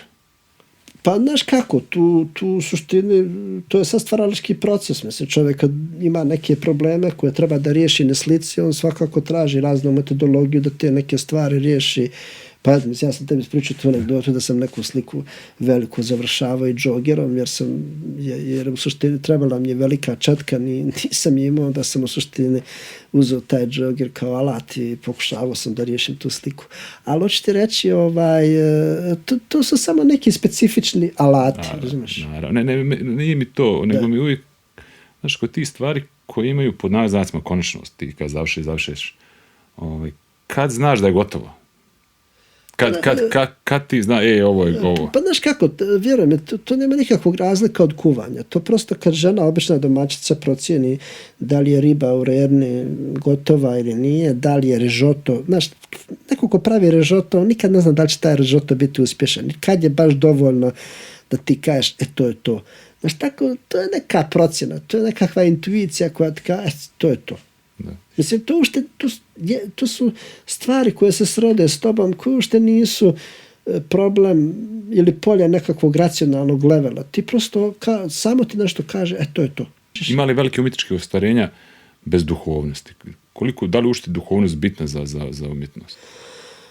Pa znaš kako, mi smo danas ovaj svijet do te mjere iscijepkali da mi imamo stručnjake za sve oblasti. Onda imaš tamo jednog stručnjaka, on nešto svoje kopa, pa to nešto iskopa, pa pored njega imaš nekog drugog stručnjaka, on nešto drugo kopa. I sad je najveći problem. Među njima ne postoji nikakva relacija. Ovaj što iskopa, on to nešto svoje analizira i on misli da je našao pravu stvar. U suštini to je sve jedno.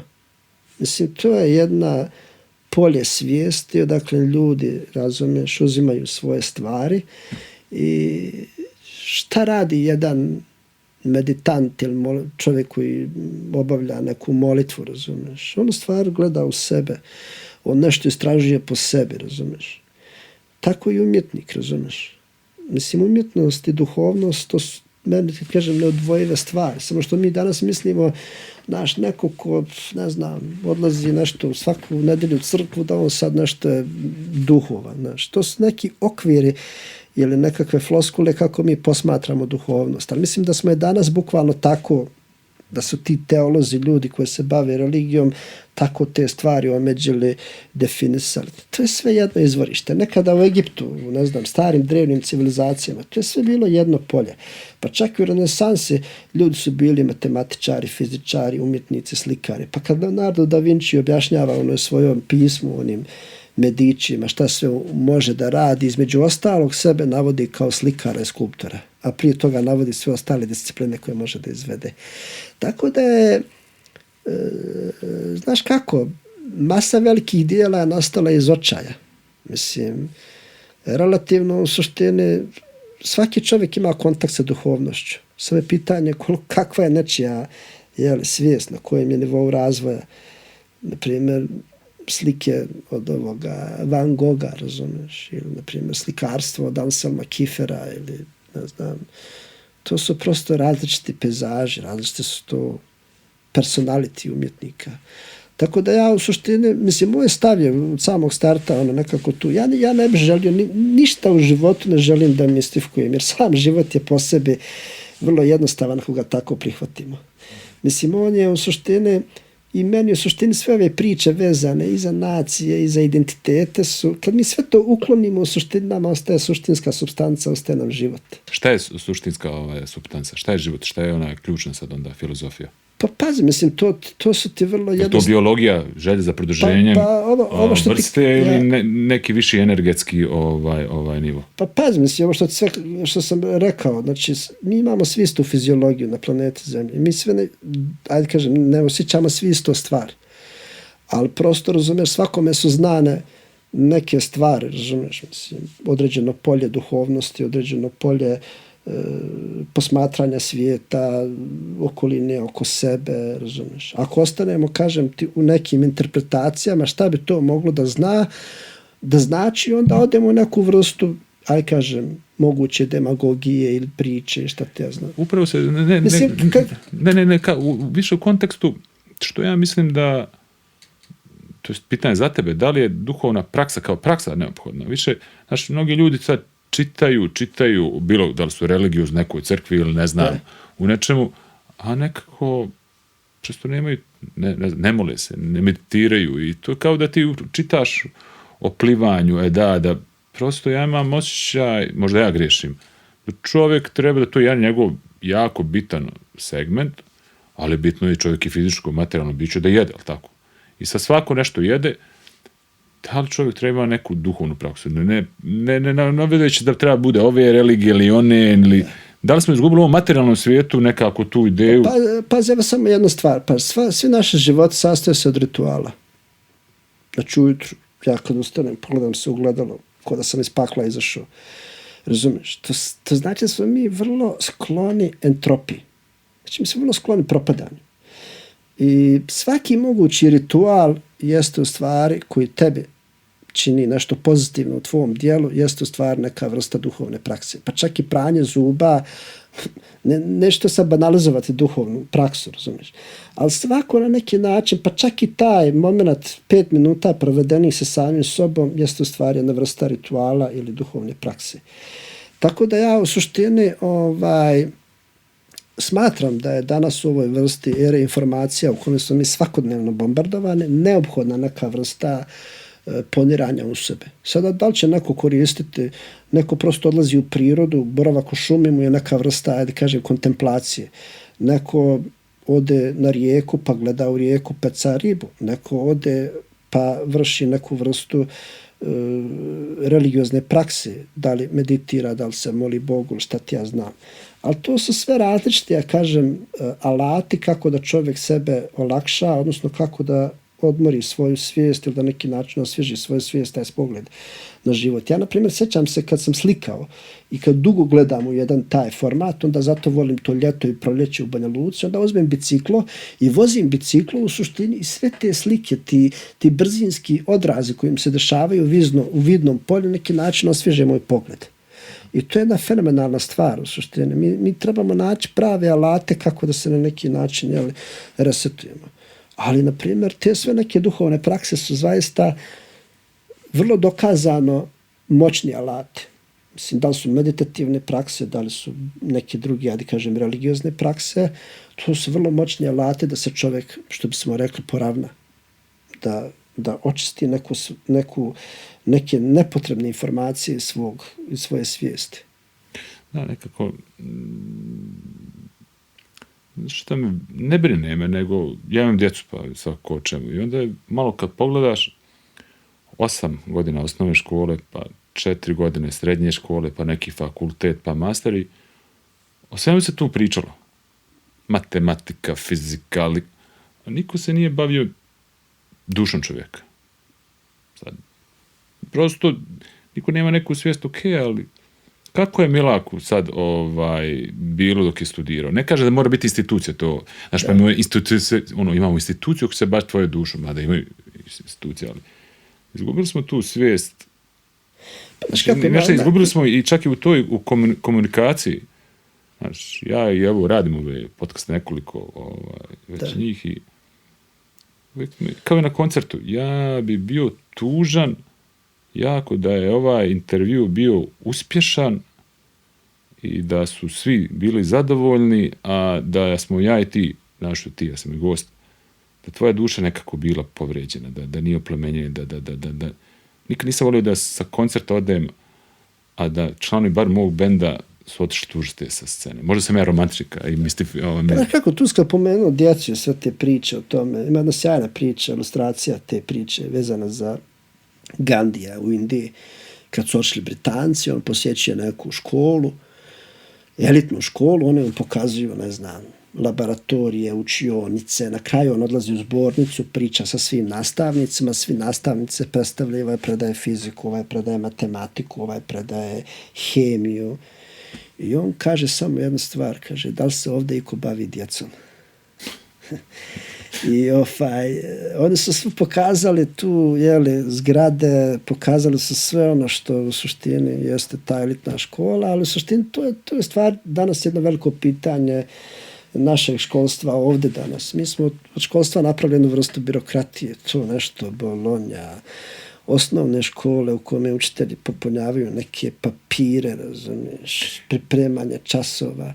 U suštini, ja shvatam o čemu šta ti još mene da pitaš. To je ta potencijalna priča o toj esenciji. Mislim, šta to u suštini...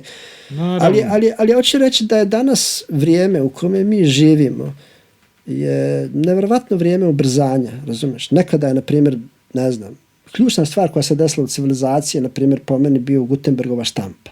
Od Gutenbergove štampe knjige se nisu prepisivale, već su neki način štampane, da imamo jednu uzlaznu pitanju širenja znanja. Znači, kako se pojavila štampa, tako se putem knjiga širilo znanje. Mi smo svjedoci, naša generacija, da u suštini, da smo mi prelaznom nekom periodu živjeli između analognog i digitalnog doba. Ajde kažem, do 99. 2000. 2001. 2002. je bilo onako poprilično analogno doba i već tad kreće naglo ubrzavanje, kreće digitalno doba. Sve te novine i to ubrzanje koje se danas dešava je vrlo stresno za obične ljude. Znači, vrlo stresno za djecu, vrlo stresno za buduće generacije. Neke profesije koje su nekad bile više ne postoje. Znači, čovjek treba sa 50 godina da se obrazuje, da postane nešto novo. Dijete svako malo treba neke nove skills, vještine da nauči. Tako da je to novo doba koje dolazi vrlo doba izazova. I ono, u suštini, to je izazov nije samo na našem ličnom životu, šta ćemo mi, to je izazov pred naukom, izazov pred školstvom, izazov pred svim mogućim disciplinama ili poljima koje mi poznajemo. Jer, kažem ti, jako je, nijedan naučnik trenutno u svijetu nema šanse da predvidi šta će se desiti 2050. godine. Znači, svijet je vrlo nepredvidiv. Novo doba je došlo, a mi nemamo političku teoriju, ideologiju da ga objasnimo. Mislim, ovo što mi sad živimo je čudovište od vremena. Jer prosto stari sistemi su prošli, mi smo svjesni da smo ušli u novo doba, a prosto, evo, neki dan je izašla lista od 100 najuticajnijih umjetnika na svijetu, a prvi je na listi u stvari je nehumano biće. Jer neka vrsta neke platforme, mreže, to je u suštini, most powerful artist on the world. Ja baš, nekako dijelim. Gutenberg je napravio jedan drugi problem. Napravio veliku korist, ali je ubio nešto zove živa riječ. Ma nije. Baš tu sam imao raspravu, što znači ubio. Znaš, zašto nije ubio? Sjećam, sad ću to... Ali evo samo da ti kažem, znaš, mi je nešto što se kalilo, to nisu baš tako banalne stvari, to nisu, znaš, neka priča, narodna poezija, neka priča koja je išla, ona se kalila, ona se nadograđivala, ona se nekako išla i živa riječ je prosto nevjerovatno. Ja to cijelo vrijeme govorim. Znaš, mi možemo sad ovo da napišemo, sve što smo ja i ti napričali u nekom zborniku, izađe, ali to je samo 10% ono što smo mi jajti. Nema moje grimase, nema tvojega intenziteta. Ja uvijek kažem, kad ti dijete napiše ceduljicu volim te i kad ti dijete kaže istinski, to je neuporedivo. Mislim da to, ne mislim sam protiv kako bi rekao knjiga, ali mislim da smo baš sa novim digitalnom sferom opet dobili neku mogućnost, nije sve tako crno. Da ti imaš spoj vizuelnog, dokumentarističkog nečega, razumiješ, što ostaje kao trajno, ali ti imaš tu malo veću punoću. Ja ne bi bio zašto riječ nije pa mislim, i dan danas u Indiji ti imaš vrstu znanja koja se prenosi od uha do uha. Koje? Ti u nekim šamanskim plemenima i dalje imaš vrstu znanja koja se šapuće na uhu. Ti dan danas u nekim selima imaš nekog čičku i tamo stoji u nekoj kafani pa ti priđeš pa on kaže dođi vamo da ti ja nešto kažem. I on kad ti šapne to ti eksplodira u svijesti. Znaš, to šaputanje ili to neko govorenje, to jesu bitne stvari. Ali prosto ja smatram da to kad se pojavilo priča sa Gutenbergom, da je tada svijet izašao iz onoga što mi zovemo srednji vijek. Naravno. Jer je tada u stvari to znanje bilo samo dostupno tim crkvenim vlastodržcima, ne znam nije ljudima, a u ovom sada, razumiješ, periodu te, eksponencijalnog rasta razvoja knjige i znanja, prosto je došlo do toga danas da je, mislim, svako kući ima knjige i za nas su tu isto neke knjige. Ali niko ne čita. Ja mislim da je to jedina vrijednost što su drevna znanja pa imaš ideju da digitalno možeš na 2 klika dobiti. Znaš kako, mi danas živimo život u kome se ljudi usko profesionalizuju. Ti imaš, na primjer, bilo koji malo, ajde kažem, intelektualac u Parizu da ga sretneš, on oko sebe ima aparaturu knjiga. On radi neko istraživanje. Ti, na primjer, ja ne znam, mislim, mene sajam knjiga u Beogradu uvijek ubijedi da tu ljudi nešto čitaju i da postoji interesovanje za knjige. Ali naravno i mediji novi su donijeli svoje neke nove okvire, prozore kroz koje se, kažem, gleda u neki drugi svijet. Ja prosto kažem ti da bitna je informacija, odnosno bitno je znanje ili saznanje koje mi dobijemo na osnovu te informacije. Skup informacija ne znači ništa. Baš tako. Ali u suštini mislim da je medij tu irelevantan. Bitno je samo u suštini da li je informacija poslata ili nije. Pa čak i danas nekada ljudi su zaboravili da pišu, a sada već putem ovih novih poruka, medija, u suštini, ljudi opet koriste jezik. Oni barataju s tim jezikom. Pa čak i neki nepismeni ljudi slažu neke riječi, šalju jednim drugima i oni opet komuniciraju. Tako da je jezik, knjiga, poezija, to su uvijek žive stvari. Ja mislim da je pravo vrijeme zato dolazi i baš prvo slažem se s tobom da dođe neka čudna vremena, da mi taj odgovor na tehnologiju tek treba da vidimo. Ja sam neki dan razmišljao kako je da ne bi Dantea, ne bi ni Italije, da ne bi Goethea, ne bi ni Njemačke, da ne bi narodnog pjesnika i Njegoša ne bi ni Srbije, a da ne bi računara, ne bi ni propasti čovječanstva. Ali ja se ne bojim, kako bi rekao, uistinu nisam, mislim da je to novo vrijeme, novi izazov. Uvijek baš smo pričali u autu, imat ćemo dovoljno vremena da se okrenemo duhovnosti. Opet se vraćam, zašto duh? Ne možeš ti se baviti duhovnosti u tom kontekstu ili nečim uzvišenim kad ti treba da rintrčiš 24 sata. Sad već to ima, ali će nas tjerati baš to da ne radimo. S druge stvari, ja mislim da taj neki da mi ne smijemo da pristanemo na surogate. Čini mi se da je Evropa, kao što mislim da je rock and roll precijenjena stvar, da je Evropa uzela umjetnost kao novu religiju. Da je to njoj neka kompenzacija za, baš rekao si, crkve su prazne, a muzeji su puni. Ja sad ne govorim, ne trebate vidjeti da se vrate hrišćanstvu ili ovome, ali prosto ne može surogat biti bolji od originala. Ja baš mislim, ako mi osvijestimo tu stvar, da ćemo imati dovoljno prostora da se duhovno uzdižemo i baš da... Ali pazi, ta ista crkva je koristila jednog Michelangela da ilustruje. Tako je. To su stvari koje mogu i da idu, to su stvari koje se nadopunjuju. A nisu energetski. Šta ću reći, svijet je jako teško prevrti. Ljudi gdje osjete da je energija, oni idu tamo. Možda su ljudi, razumiješ, u nekim zemljama osjetili tu neku prazninu u tom nekom polju, razumiješ, i otišli su u neku drugu stranu. Ja se sjećam, sam bio u Louis Vuitton fondaciji u Parizu i bila, na primjer, izložba na 2-3 nivoa su, na primjer, bile neke savremene umjetnosti, a u podrumu je bili impresionisti. Ti dole nisi mogao da uđeš. I tu fakat vidiš da ljudi vole impresionizam, da vole tu vrstu slikarstva, da vole to. Mislim, gore isto bilo ljudi, ali to nije bilo tako puno kao što je dole. Jel? Tako da u suštini ljudi idu ka tome gdje osjetaju neku vrstu vibracije, energije. Pa pazi, mislim, jedan obični koncert skupi više ljudi nego, ne znam ni ja koja crkva. Prije uniformiše ljude, razumiješ? Jer ljudi u suštini su danas, jer pazi, mislim, tu postoje po meni zablude, razumiješ, da u suštini je duhovnost nešto samo da je dostupno ljudima koji su rekli ja se bavim time. Mislim, to je svugdje, jer u suštini kad ode čovjek na istok, na primjer, onda on tamo u ovoj čaši vide duhovnost, vide u stvari prisutnost neke energije. Apsolutno. I to su drugačije relacije prema pejzažu, prema prirodi, prema... Oni ga inkorporiraju, tu duhovnost, inkorporiraju nešto u svakodnevni život. Veoma, veoma. Ja se dobro sjećam, pričao se o arhitekturi na početku razgovora i dobro se sjećam u Kini kad smo bili, sad nas vode neko pod navodnim znacima ljetni rezidencija njihove neke drevni kineskih vladara.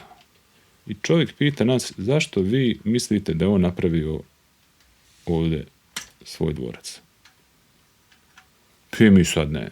Kaže, ne, pazite, 7 godina su najbolji arhitekti tražili mjesto.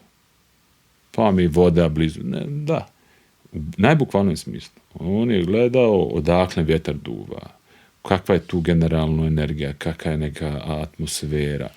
I generalno i oni pričaju, koji malo bogati sad tamo, koji više mogu da priušte, da jako paze da taj odnos sklada sa prirodom inkorporiraju nešto što se zove savremena arhitektura i savremena. I na kraju kraja taj banalno, za mene iskreno Indija je Indija.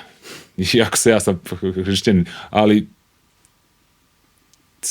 sve kreće od Indije, pa onda Kina, pa mi smo dosta evrocentrični. Mi mislim da od nas kreće nešto. Tu kad pričamo o gradnji, na primjer, tu imaš u Indiji jednu logiku građenja koja se zove vastu, koja u stvari način na koji ti praviš kuću ima određena pravila, ima određene zakonitosti. Znači, zna se kako se kuća određuje, prema stranama svijeta, koje sobe su orijentisane, gdje su otvori, gdje se kuća treba da se zatvori, da bi kuća bila, ajde kažem, neka energetska mašina, razumiješ? Mislim, dok na zapadu postoji druga logika građenja, razumiješ? Ti u suštini imaš ove velike arhitekte koji on uzme, na primjer, kao Frank Gehry napravi neku skulpturu i kaže to će biti zgrada. Njega zabole kako će tu ljudi da žive.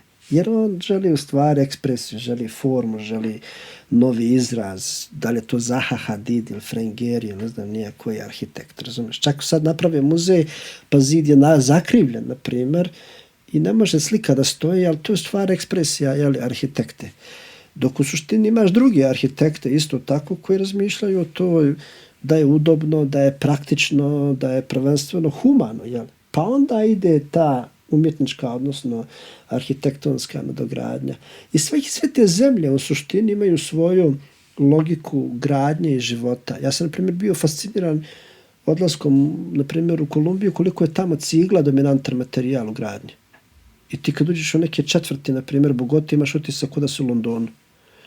Jer sve te kuće, na primjer, posjećaju na to. To je taj red brick. A, cigla diše. Ali hoću reći, onda kad odeš isto u Indiju, u Keralu, vidiš drugu logiku gradnje. Ne znam, kad odeš u Kampalu, onda vidiš, razumiješ, najminimalistički oblik kuće ili pristupa kako da se razumiješ od 4 letve i ne znam, nekim najlonom napravi neko skrovište gdje čovjek može da preživi. Završavam uvijek s nekom pjesmom, znaš. Jel? Da. Hoću još da pričamo? Ako hoćeš. Meni je lijepo, ne, meni Može. Ja nisam neki pjesnik i ne volim da pjevam, pa bolje da još nešto kažemo za kraj. Može. Ima li nešto, to mi uvijek, imate li neku poruku? Znaš, kad smo dolazili ovdje razgovarali, uvijek sam mislio, Bože, Milak je stvarno jedan divan biser, a ti Nebojša ćeš biti nesposoban da taj biser pokažeš. I kad smo govorili o odabiru nekako gostiju, ja sam uvijek rekao, ja biram uspješne, bla, bla, bla, bla, a ja sve nekako ljudi sa toplom dušom. I ja, koliko god ti ovako tvrdo u meni stojiš i uvijek sam te cijenio, nekako se uvijek imao tu... Nisam valjda toliko tvrd bio razgovor. Ne, nisi, nego imaš tu jasan stav, što ja sam stav i to ja izuzetno cijenim. Često nekad preispitujem svoje stave. Znači. Da, pa dobro, ja svoje. Ne, i to me malo, i povod i ovim našim razgovorima jeste nekako, baš sam govorio kako mi, ajde na to makroplanu, ne moramo bar u malim sredinama da imamo te neko etiketiranje. Znači, to ja već vidim po pjesničkim večerima ili književnim da ljudi bukvalno po nekom ideološkom smislu idu, hoće slušat, neće slušat, će nekog slikara. Znači, to bi volio da čujem od tebe, imamo li mi tu, jesmo li sazdarili, šta je u Banja Luci treba, jesmo li sazdarili da pravimo neku novu scenu, ako smo tad neki gurali stvar, sad imamo 40, da pravimo tu neku scenu koja će biti dovoljno široka, imat ćemo komunikaciju. Nedostaje li nam jedno zborno mjesto za umjetnike u gradu? Ali fizički zborno mjesto. Pa znaš kako, Banja Luka ima svoje institucije, ja mislim da tu postoji dovoljno mjesta. Možda bi rekao da mi nemamo svijesti o tome. I tu postoje, mi uvijek razmišljamo o potrebnim nekim fizičkim objektima, da su nama neke fizičke stvari potrebne. Ali u suštini mi imamo zaista dovoljno prostora kog treba napuniti sadržajem. U suštini, ja sam rekao, razumiješ, to je moja teza da je društveni, odnosno javni prostor ne postoji. Mi zadnjih 10 godina, 15 ljudi su fokusirani na svoje porodice, sebe kao individu i to je korelacija sa državom kroz neku birokratiju. Jel? Odnosno, s naše strane ne postoji inicijativa, mislim, te umjetničke scene da se nešto radi, a s druge strane, od strane države, od strane institucija ne postoji ta inicijativa pa da se na neki način nađe smo na sredinu. Tako da u suštini to što nam nedostaje jeste u stvari problem naše neinicijative, jer da postoji inicijativa, evo kao sad što si ti napravio ovu inicijativu, mi bismo se sreli, vidjeli, družili, ali evo ti si napravio tu inicijativu, pozivaš razne ljude da razgovaraju, da daju svoje mišljenje kroz neki neformalni dijalog, jer u suštini čak i televizijske emisije su vrlo ostale krute i vrlo jedna kompleksna forma u ovom novom dobu, jer to traje, imaš 10 minuta da nešto kažeš i hajmo, razumiješ, nešto. To je kao neki drill, razumiješ, kao da dođeš, učiteljica te pita 5x5, 6x5, 7x8. Znaš, on žele takva pitanja, jel to voliš ili ne voliš, jel, znaš, se sve da ili ne, nisam, jesam, znaš. Mislim, to su vrlo kruti formati. Tako da ove vrste u stvari koje ti radiš možda budu platforma da se neke stvari pokrenu. I ovo stvar možda jeste mjesto za neki dijalog. I možda tvoja pitanja upućena tvojim gostima otvore neku sferu pa ti kažeš aha, vidiš što nam treba. Jer u suštini ono što je nedostaje taj zajednički imenitelj da mi unutar javnog prostora prepoznamo nešto i kažem da, vidiš idemo u to jer to nam treba. Jer mi se svi da se nalažemo. Mi se svi bavimo individualnim stvarima, individualnim karijerama, zabole nas za ovdje ovu scenu. Mislim, iskreno, razumiješ? Jer u suštini nema tu. Mislim, mi smo mrtvo tijelo. Mislim, grad koji, razumiješ, diše na škrge po pitanju kulture, tek tako desi se neki događaj, ljeti neki festivalčići, koncertići i to je to. Mislim, mi smo realno jedna vrlo skromna, mala nacija, mala scena, zatvorena sama u sebe, eto tako dođe neko sa strane, mi to nešto fingiramo i tako individualno, svak pokušava nešto da radi, neko negdje iskoči, napravi koncert, napiše knjigu i to ide izvan ovih prostora.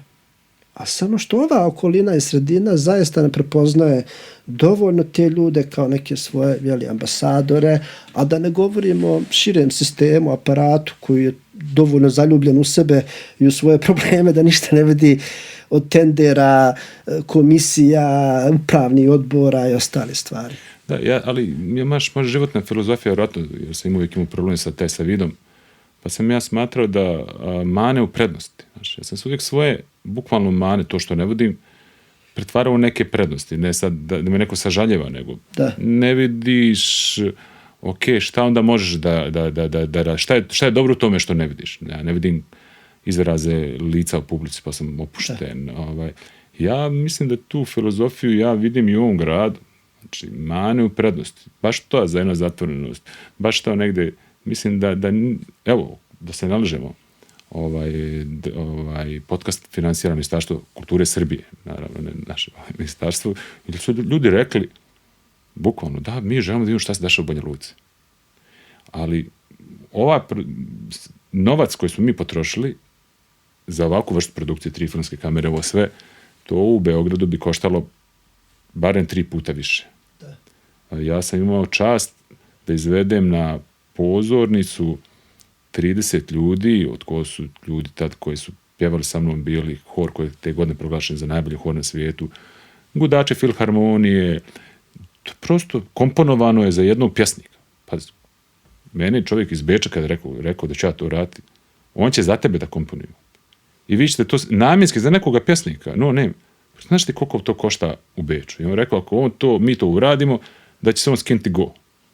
Mi smo to uradili, prosto, ali to nigdje drugdje, prosto to se ne radi. Ja imam još jednu želju veliku, koja, sad ne da kažem, koja je jako blizu, ako to uradim, to je da radi s jednim ozbiljnim bendom, velikim aranžmane, to New Yorku neće za 100 godina. Ne zato što New York nema, nego prosto to produkcijski košta. Ne radi se. Da. Podcast se ne radi sa 3 filmske kamere, sa stolcama koje vjerojatno koštaju, sad ti bolje znaš, nekoliko hiljada. Pa dobro, mislim, to je hoću da kažem, da možemo li naći ovo što si ti rekao, pa mali grad, ja to stižem, da crpimo, da prestanemo nekako, ja prvi, ne govorim to tebi, da više znaš, Jelena Medić je rekla divnu stvar, po mene nije tako, Jelena, mi moramo od ministarstva, on rekla, šta ministarstvo? Ustani, radi. Zanemari to, izdigni se, radi. Sad druga stvar koja je ima li istoriju umjetnost bez meceni narudžbi? I evo, da završimo s tim.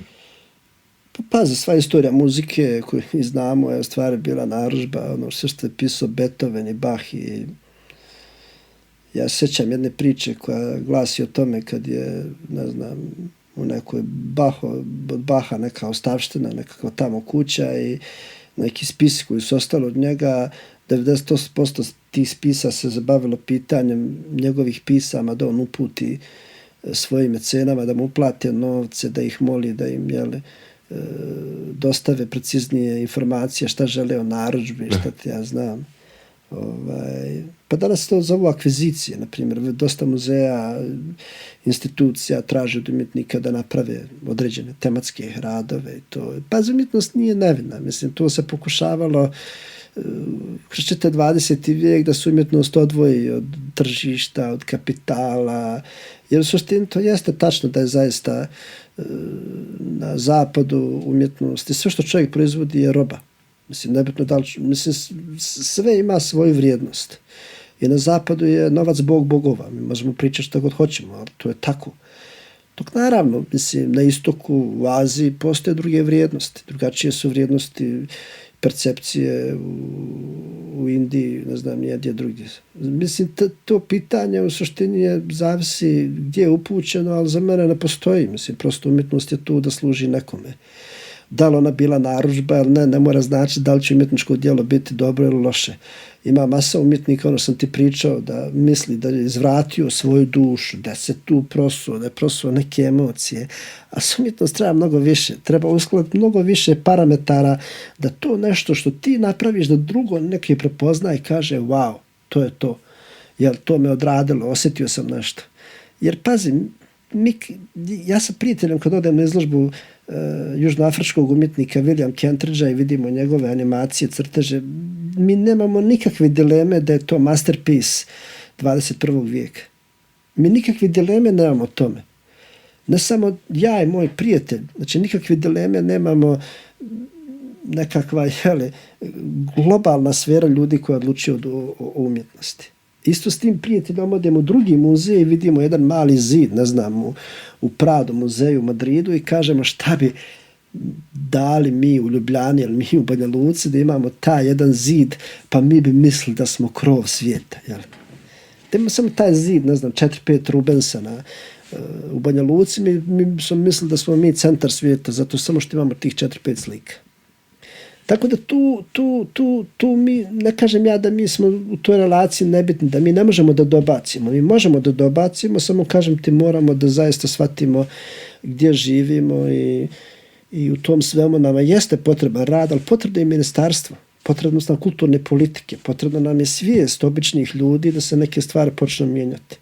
Jer zaista mislim, razumiješ, ako nema ministarstvo kulture, senzibiliteta ili potrebe da napravi kulturnu politiku koja će u narednih 5-10 godina promijeniti neke stvari, a sam si bio u tom sektoru, znaš šta znači planovi, strategije, ciljevi, misije, nečije, razumiješ, prosto se mora imati svoj na kraju ekvivalent. Jer to je neko praktično polje, to je polje politike.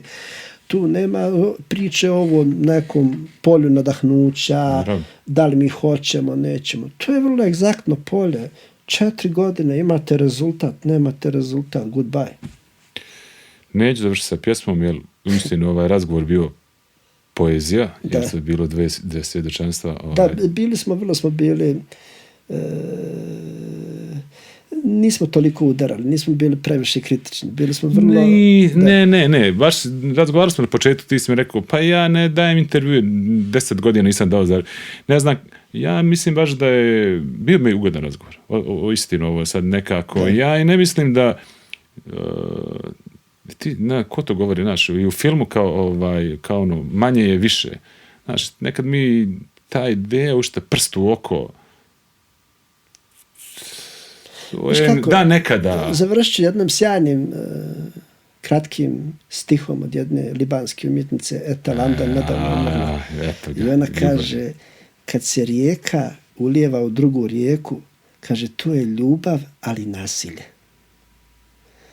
Znaš, tako da je to jedan prirodni proces koji možemo da čitamo ili kao ljubav, ali kao nasilje.